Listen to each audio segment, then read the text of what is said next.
Sabe aquela pontada familiar da mágoa? Todo mundo conhece. Mas e se essa emoção fosse só a casca de algo muito mais profundo? Hoje, a gente vai olhar para além da mágoa, para tentar descobrir a dor que muitas vezes ela está ali escondendo, protegendo. Vamos nessa? A grande pergunta é essa, né? Por que que certas coisas, às vezes até pequenas, parecem atingir com uma força tão desproporcional? De onde vem essa dor tão intensa? Para a gente entender isso, a analogia do iceberg é perfeita. A mágoa, que é a nossa reação ali na hora, é só a pontinha que a gente vê fora d'água. Mas por baixo da superfície está a verdadeira massa de gelo, o que a gente chama de dor primária. Essa sim é a ferida de verdade, profunda e que muitas vezes fica ali, escondida, enquanto a mágoa serve de proteção. Ok, primeiro vamos falar sobre a dor que se vê.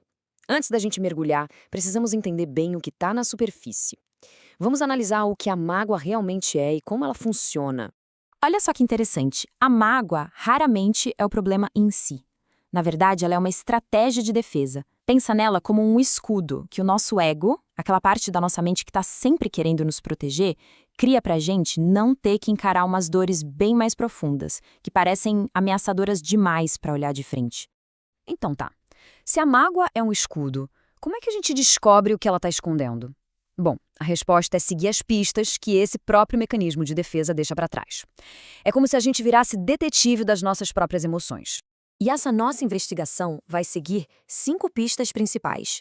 Cada uma delas vai nos ajudar a driblar a historinha que o ego conta e a chegar mais perto da verdade. Vamos dar uma olhada em cada uma. A primeira pista é o foco sempre no outro. Quando a gente está com mágoa, a mente tende a ficar obcecada com o que a outra pessoa fez, repetindo sem parar na cabeça o erro dela. E tem um motivo para isso, claro. Focar no erro do outro é uma tática de desvio muito poderosa. Permite que a gente fique no lugar confortável de quem tem razão, que é bem mais fácil do que entrar em contato com a nossa própria vulnerabilidade, né? É muito mais simples sentir raiva do que sentir a nossa fragilidade. A segunda pista é procurar o tema por trás da mágoa. Por exemplo, uma mensagem que não foi respondida. Na superfície, parece que a dor é por desrespeito. Mas a gente olha um pouquinho mais fundo, o tema real, a dor de verdade, pode ser um sentimento profundo de rejeição. Terceira pista, o padrão que se repete. Já notou como situações que não têm nada a ver uma com a outra, no trabalho, num relacionamento, com um amigo, acabam fazendo com que a pessoa se sinta exatamente do mesmo jeito? Pois é, esse é um sinal muito forte de que o que está acontecendo agora não é a causa real. É só um gatilho para algo bem mais antigo. A nossa quarta pista é mais sutil, mas ela é poderosa. É o apego à identidade de vítima. Sabe, é quando ser a pessoa que sofreu a injustiça se torna uma parte central da história que a gente conta pra gente mesmo sobre o que aconteceu. E por que isso acontece? Porque para o ego é muito mais seguro e mais estruturado se identificar como injustiçado do que encarar de frente a dor primária, aquela dor avassaladora de se sentir rejeitado ou invisível. A identidade de vítima, nesse caso, funciona como uma armadura. E, finalmente, a quinta pista, a reação desproporcional. Quando a intensidade da mágoa parece muito, mas muito maior do que o evento que causou, é um sinal claro. A emoção não vem do fato em si, mas de uma interpretação automática que já está lá no fundo, baseada em dores do passado que não foram resolvidas.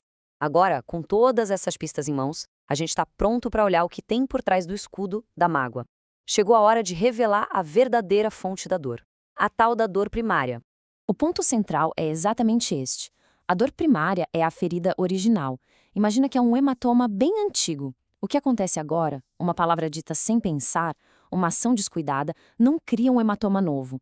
É só o dedo que vai lá e aperta o antigo, fazendo ele doer de novo. E o que são essas dores primárias? Geralmente, são experiências humanas, universais, que todo mundo, em algum momento, já sentiu. A dor da rejeição, o medo do abandono, aquela sensação horrível de não ser importante para alguém. Essas são as verdadeiras raízes por trás de muitas das nossas mágoas do dia a dia. Certo, uma vez que a gente identifica a dor real, o que fazer com isso? É aqui que a gente passa do diagnóstico para a prática, para uma nova forma de interpretar e responder esses momentos dolorosos. A chave aqui é uma mudança radical de perspectiva. O poder não está em tentar mudar o passado, mas em mudar a história que a gente se conta sobre o presente. A verdadeira fonte da dor não é o evento, mas a interpretação que a gente escolhe manter sobre ele. E aqui entra uma ferramenta poderosa. Em vez de reagir com mágoa, a gente pode parar um segundo e dizer para si mesmo: por trás disto há um milagre ao qual tenho direito.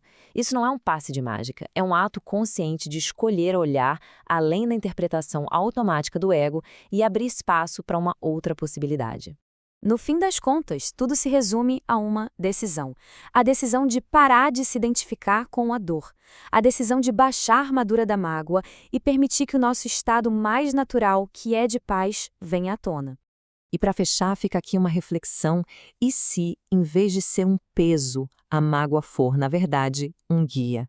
Um mapa que, se a gente souber ler, aponta exatamente para o lugar dentro da gente que mais precisa de atenção e de cura. Vale a pena pensar nisso.